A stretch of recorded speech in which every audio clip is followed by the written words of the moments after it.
मैंने तमाम कोशिश कर ली कि भाई मेरे भी इतने लंबे काले घने बाल हो जाएं और मैं भी इसी तरह से अपने बालों को लहराऊं और इसे फ्लॉन्ट करूं। लेकिन क्या करूं, मेरे बाल तो असमय सफ़ेद हो जाते हैं, प्लस झड़ते भी हैं और घने भी नहीं होते हैं। और फिर इसके बाद बालों की झड़ने की शिकायत और प्लस असमय सफ़ेद बाल, बालों में डैंड्रफ और यहाँ तक कि बाल इतने झड़ते हैं कि सब जगह, बाथरूम में, फर्श पे, हर जगह दिखता है। तो यही प्रॉब्लम है ना आप लोगों की। तो चलिए मैं इसका सलूशन आप लोग के साथ शेयर करती हूँ। Let's get started. सबसे पहले इस रेमेडी के लिए हमें चाहिए हाफ़ आलू। ये बहुत बड़ा आलू था तो मैंने इसको हाफ़ कट कर लिया है। अब आपको इसका कलर रेड इसलिए लग रहा है बिकॉज मैं आपको आगे का प्रोसेस बताती हूँ। धोने के बाद मैंने इसे रख दिया था और ये संग संग ऑक्सीडाइज होना स्टार्ट हो गया। तो आपको इससे पता ही है कि आलू जब हवा के कांटेक्ट में आता है तो वो अपना कलर चेंज कर देता है। तो आपको डरने की कोई ज़रूरत नहीं है बिकॉज ये इसका नेचुरल फेनोमेना है और यही हमारे बालों को काला भी करेगा और प्लस हमारे डैमेज बालों को रिपेयर भी करेगा, क्योंकि इसके अंदर का जो स्टार्च होता है वो हमारे बालों के लिए बहुत ही हेल्पफुल होता है। बिकॉज उसी स्टार्च से हम अपने फेस को, टैनिंग को भी दूर कर सकते हैं, प्लस अपने बालों की जो मेलेनिन प्रोडक्शन है जिससे हमारे बाल काले होते हैं उसका भी ये प्रोडक्शन ज़्यादा करता है। तो सबसे पहले रेमेडी हम पहले शेयर कर लेते हैं आप लोग के साथ में। हमने यहाँ पे लिया है लोहे का कढ़ाई और इसमें हम यहाँ पे आलू को ग्रेट कर रहे हैं। अब आप चाहे तो हाफ़ आलू को इसके अंदर पीस भी सकते हैं, लेकिन मेरे लिए कन्वीनियंट था तो मैंने अपने ग्रेटर से इसे इजीली ग्रेट कर लिया। अब चूँकि देखिए, आप देख रहे हैं कि मेरे हाथों से ये फिसल जा रहा है, गिर जा रहा है, बिकॉज मेरे पास में बहुत ही फाइन ग्रेटर है। आप जो भी ग्रेटर इस्तेमाल करते हैं उसका यूज़ कर सकते हैं। इसके बाद मैं यहाँ पे डाल रही हूँ हाफ़ ग्लास फ़िल्टर पानी।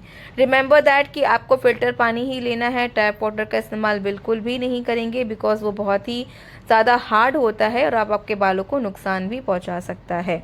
तो इसके बाद में हम लोहे की कढ़ाई में जब डालेंगे तो आप देखेंगे कि कलर इसका ऑटोमेटिकली चेंज होते जा रहा है और हमें इसको देना है एक उबाल। अब इसके बाद का जो प्रोसेस होगा वो बहुत ही इंटरेस्टिंग होगा और इंग्रेडिएंट्स जो भी है आपको वही इंग्रेडिएंट्स का इस्तेमाल करना है। अब हम यहाँ पे ले रहे हैं अनार के छिलके। अब अनार के छिलकों को मैंने 2 दिन के लिए रूम टेम्परेचर पे ऐसे ही सूखने के लिए छोड़ दिया था, क्योंकि मेरे यहाँ पे एरिया में बहुत ज़्यादा बारिश हो रही है और इसीलिए मुझे धूप यहाँ पे बिल्कुल भी नहीं हो रहा है। आप चाहे तो इसे आराम से धूप में सिखा कर इसका पाउडर बना सकते हैं। It's really effective for dye, natural dye के लिए और प्लस आपके बालों के फॉलिकल्स के लिए, रूट्स के लिए तो बहुत ही अच्छा ये इंग्रेडिएंट होने वाला है। तो मैंने एक अनार का सिर्फ 1/4 पार्ट छिलका जो लिया है वो मैं इसमें डालूंगी because it's much more sufficient. इतना ही ज़रूरत है, इससे ज़्यादा ज़रूरत आपको नहीं लगेगा। देन उसके बाद में आप देखेंगे कि जैसे ही ये उबाल आने लगेगा, अनार के छिलके और आलू ये दोनों ही मिलके इसका कलर कम्प्लीटली चेंज हो जाएगा, क्योंकि ये जब लोहे के कांटेक्ट में आता है तो ये ऑक्सीडाइज हो जाते हैं। और आपको बिल्कुल भी घबराने की ज़रूरत नहीं है बिकॉज ये हमारे बालों के लिए बहुत ही प्लस पॉइंट है और प्लस बेनिफिट भी करेगा। इसलिए रिमेंबर दैट कि ये वाला जो प्रोसेस है अगर आप जब भी करेंगे लोहे की कढ़ाई में करेंगे, दूसरा कोई बर्तन इस रेमेडी के लिए नहीं चलेगा, क्योंकि हमें अपने बालों को देना है डार्क पिगमेंट कलर, मतलब ब्लैक नेचुरल कलर देना है। इसके बाद मेरे थोड़ा सा भिगोया हुआ मेथी था, मैं मेथी भी इसके अंदर डाल रही हूँ। और मेथी हमारे बालों के अंदर विटामिन सी प्रोवाइड करता है, प्लस इसके अंदर एंटीऑक्सीडेंट होते हैं, डैंड्रफ को भी रोकता है, प्लस झड़ते हुए बाल को भी काफ़ी हद तक रोकथाम करता है। तो यहाँ पे मैं डाल रही हूँ मेथी दाना सीड्स। अब आप इससे क्या कर सकते हैं, मैंने तो भिगो के डाला है, आप चाहे तो इसे रॉ फॉर्म में भी डाल सकते हैं।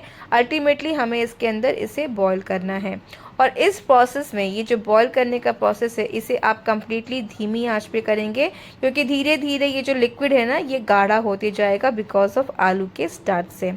Now next ingredient is very powerful ingredient for your shining, lustrous, चमकीले बाल, घने बाल, चमकदार बाल, जिसे आप कहते हैं ना, दूसरे के जब बाल देख के आप बहुत जेलस फील करते हो, तो बस वही इसका ये राज है। हम दूसरे को जब हेयर्स देखते हैं ना तो अपने बालों के लिए कितना एक वो फील होता है कि एम्बैरसिंग फील होता है कि हमारे बाल इतने खूबसूरत क्यों नहीं है। तो हो सकता है कि आप कहीं ना कहीं अपने बालों का वो टेक केयर नहीं कर रहे हैं जो उन्होंने अपने बालों के लिए किया है। और कुछ लोग तो ब्लेस्ड होते हैं कि भी उनका नेचुरली ही जेनेटिक्स में उनके बाल इतने अच्छे होते हैं। तो बस आप टेंशन मत लीजिए, आप बस केयरिंग करना स्टार्ट स्टार्ट कर दीजिए। मैंने यहाँ पे एक नींबू का रस निचोड़ लिया है, प्लस उसको छिलकों को भी इसके अंदर डाल दिया है, बिकॉज छिलके के अंदर होते हैं 1000 गुना ज़्यादा विटामिन सी, जो कि आपके बालों के लिए बहुत ही अच्छे होते हैं और आपके बेजान बालों के अंदर जान डाल देते हैं। तो छिलकों के अंदर प्लीज़ उसे फेंकिएगा मत, आप चाहे तो उसे फ्रिज में स्टोर करके रख सकते हैं, बिकॉज़ वो भी हमारे फेस के लिए, हमारे स्किन के लिए, हमारे बालों के लिए बहुत ही अच्छा एक नेचुरल इंग्रेडिएंट है। That's it.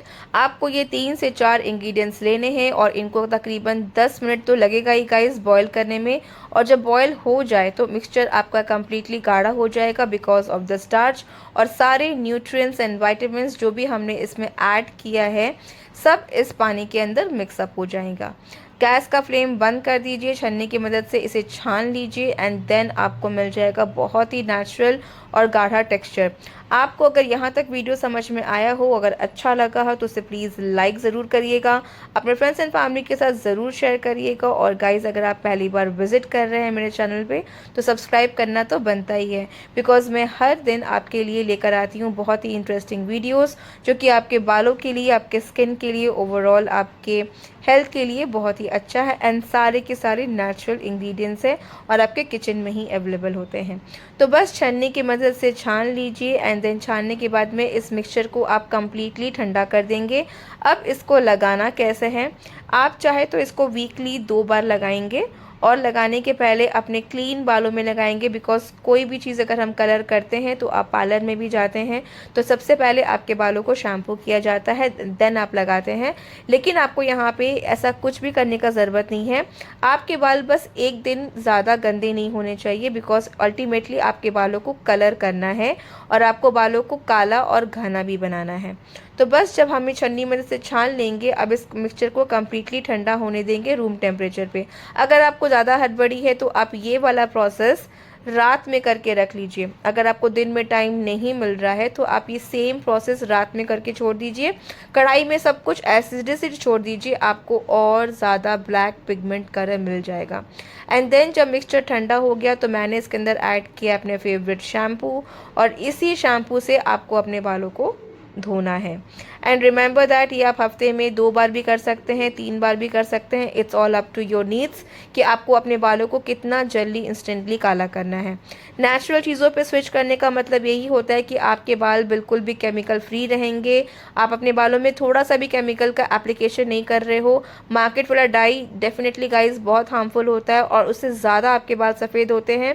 अगर आपको मेरी बातों पर विश्वास ना हो तो आप मार्केट का डाई 1 महीना इस्तेमाल करके देखिए और देखिए आपके बाल कितने ज़्यादा और वाइट हो चुके हैं। बिकॉज ये मेरा ट्राइड एंड टेस्टेड रेमेडी है एंड आई एम 100% श्योर कि अगर आपने इस तरह से अपने बालों को शैम्पू करना स्टार्ट कर दिया तो डेफिनेटली ये एक बहुत अच्छा रेवोल्यूशन होगा। आप अपने बालों को बहुत अच्छा हेल्पफुल ट्रीटमेंट दे रहे हैं, जिससे आपके बाल ना झड़ेंगे ना टूटेंगे, उल्टा आपके बाल ब्लैक भी होंगे और आपके बाल काले और घने भी होंगे। दूसरों के बालों को देख के आपको जेलस करने की कोई ज़रूरत नहीं है। आप अपने बालों के अंदर भी बहुत अच्छा ग्रोथ ला सकते हैं। एंड देन आपको अपने बालों को अच्छे से शैम्पू करने के बाद में वॉश कर लेना है, और वॉश करने के बाद में अब आपको इसे धो लेना है।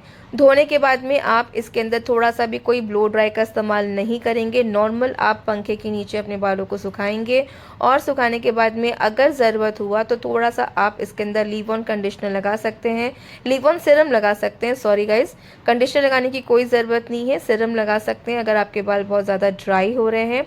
अदरवाइज़ इससे कोई गुंजाइश ही नहीं है कि आपके बाल ड्राई होंगे, बिकॉज ये सारे इंग्रेडिएंट्स आपके बाल को बहुत ही सॉफ्ट, मैनेजेबल और शाइनी बनाते हैं। And then just look at it, मेरे सामने के जितने भी बेबी हेयर्स हैं दे आर ऑल कवर्ड और मेरे बाल भी बहुत ज़्यादा सॉफ्ट और मैनेजेबल हैं। दैट्स इट गाइज, आप इस चीज़ को, रेमेडी को फॉलो करिए। इसका जो भी फीडबैक होगा let me know in the comment section. I am always waiting for, heartily waiting for कि आप लोग का जो भी फीडबैक रहेगा मैं सारे सवालों का जवाब दूंगी। Take care, bye bye, love you.